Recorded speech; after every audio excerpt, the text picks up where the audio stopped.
Call!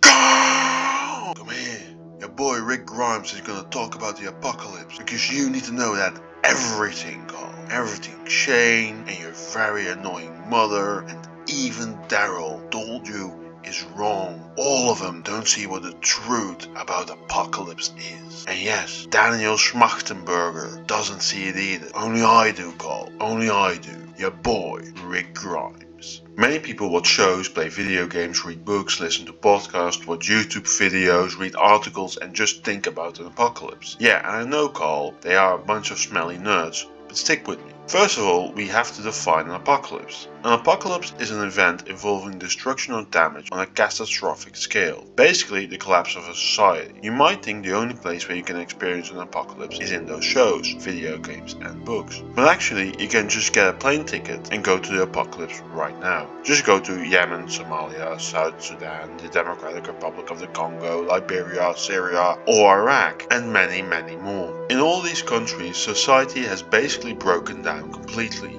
And sometimes you don't even have to go to another country. If you live in America, just go to some neighborhoods in places like Ferguson, Missouri or Skid Row in Los Angeles. These societies have completely broken down without any zombies needed. All it needed was a Democrat's call. If Trump had another year, he would have fixed it. What, I'm a cop from rural Georgia. What did you think my political views were? But anyway, if you think something like a breakdown of society is not gonna happen to your country, I would like you to think again. When Rome conquered and completely destroyed the city of Carthage, the commander who actually took Carthage, Scipio Aemilianus, said to his mentor Polybius, while looking at the burning city he caused the destruction of, "A glorious moment, Polybius, but I have a dread, foreboding that someday the same doom will be pronounced on my own country." After which he quoted Homer, "A day will come when sacred Troy shall perish, and Priam and his people shall be slain." That is basically an ancient Roman very beautiful way of saying all empires fail. And you might think,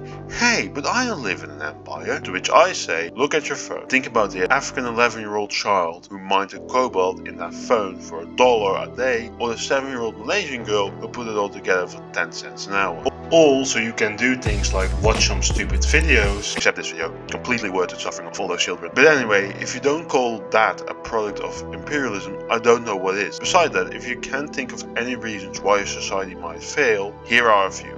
Climate change, literally destroying the possibility of being able to live where you live. In that and all corrupt governments, energy crises, food crises, demographic population collapse, immigration crisis, political upheaval, and something called a pandemic. I don't know if you ever heard of something called a pandemic, rarely ever happens. But these are just a few reasons why society might collapse. And these are all permanent or long apocalypses. But what about temporary or short collapses of society? The what I call short apocalypses. These are the times a breakdown of society strikes a small part of the world, and the government who is supposed to control that small part of the world can't control it for a little while. Think of things like Hurricane Katrina, how the government was just not able to provide help to the people in need, mostly through sheer incompetence. But hey, what do you expect when this is your president at the time? The government also couldn't stop the looting or even the rapes that occurred in the government-guided evacuation site in the New Orleans Superdome. Or think about the LA riots, where again the police couldn't stop the looting and violence, and store owners had to protect their own properties by literally defending from the roofs like a fucking zombie apocalypse. Or the London riots of 2011, where law and order got so severely thrown out of the window that normal people had to protect their own neighborhoods from getting looted. Or when the anti-lockdown protests in the Netherlands got so out of hand that complete chaos broke out. This is mainly because the Dutch police decided to focus all their attention on this guy in a bear costume and a woman,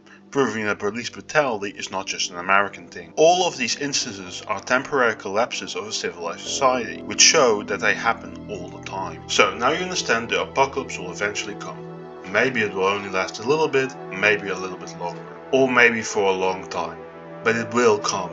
Because everything eventually fails and all breaks down. So what does this have to do with this mysterious man called Daniel Schmachtenberger? Well, Daniel Schmachtenberger is a political thinker who believes that human society needs to change immensely for it to be saved. Daniel believes that we need to create a non-rivalrous or anti-rivalrous society so that we all don't destroy ourselves through its insane ability to change the world. This system of thinking sometimes gets called Game B. So what is Game B? Well, to understand Game B, you first have to understand what Game A is, which goes as follows. Humans have evolved by natural and sexual selection to be extremely rivalry driven, which has led us on a path that is basically a balancing act of competing with each other as hard as possible, no matter how much misery it creates without destroying everything in the process. So if that is Game A, what is Game B? Well, basically a state of societal being where a group of individuals can be non or anti-rivalrous without getting outcompeted by the people still operating in Game A. In other words, John Lennon's wet dream. The only problem with that is the thing I discussed in the first half of this video. Apocalypses happen all the time. No matter what kind of civilization exists, everything eventually fails. Nothing will stand the test of time. In the end, everything falls, even if it is only temporarily. The problem is if you allow yourself to become non-rivalrous, which you would have to be to join a non-rivalrous society, you can do very well in the fall because you're economically, physically, mentally and especially emotionally not prepared for the extreme rivalry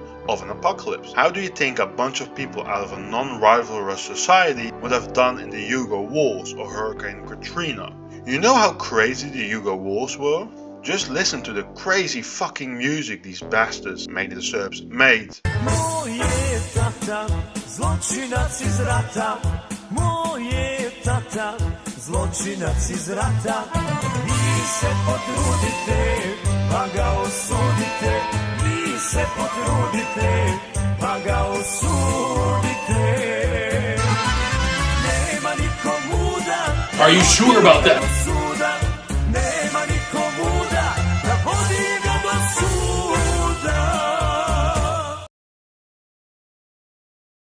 Imagine how a non-rivalrous hippie who just wants to get high on LSD and listen to the Grateful Dead would do it in a situation that created this. Now you might say, well, the chance of things like that happening would go down eventually because of the non-rivalrous society. To which I say, yeah, but only if a massive part of the population is non-rivalrous. So in between the transition period from rivalrous society to non-rivalrous society, you're a sitting duck. How many people are willing to take that chance? And this is just another reason why not to join that society. Besides that, there is the fact that not all apocalypse-like scenarios will go down in chance because of your non-rivalrous society. No matter how rivalrous the United States had been, Hurricane Katrina still would have hit them. Now you might say a non-rivalrous society might respond well to such a disaster. But first of all, you still haven't solved the transition period. And second of all, in such scenarios, people who refuse to transition or only pretend to have transitioned will then rule the ruins of your non-rivalrous society and maybe sabotage the relief and rebuilding effort out of pure self-interest. Because remember, 1 in 100 people are psychopaths and psychopathy is genetic, so I don't see how your non-rivalrous society is going to change that. So they will still make the selfish choice, and even if your society finds a way to resolve these problems, I don't know how in a disaster where your entire societal structure has collapsed, you're going to stop a psychopath from being a psychopath. So then, if you join this non-rivalrous society, you basically resign yourself to being ruled by complete fucking psychopaths when things go a bit wrong. This is the ultimate problem, not just for Daniel Schmachtenberger, but also for us all. Because I do agree with Daniel that our society is doomed to fail, doomed for an apocalypse. It's just going to happen. But where everyone is wrong is that they focus all their attention on the fall of civilization. Out of all those shows, video games, books, podcasts, YouTube videos, articles, and just thoughts about an apocalypse, how many are just about the destruction of it all, and not about the building back up? Because everything that falls can also get back up. You got that call, you focus on the getting back up, not on the fall. So this was your boy Rick Rhymes. I hope you enjoyed the video. See you later.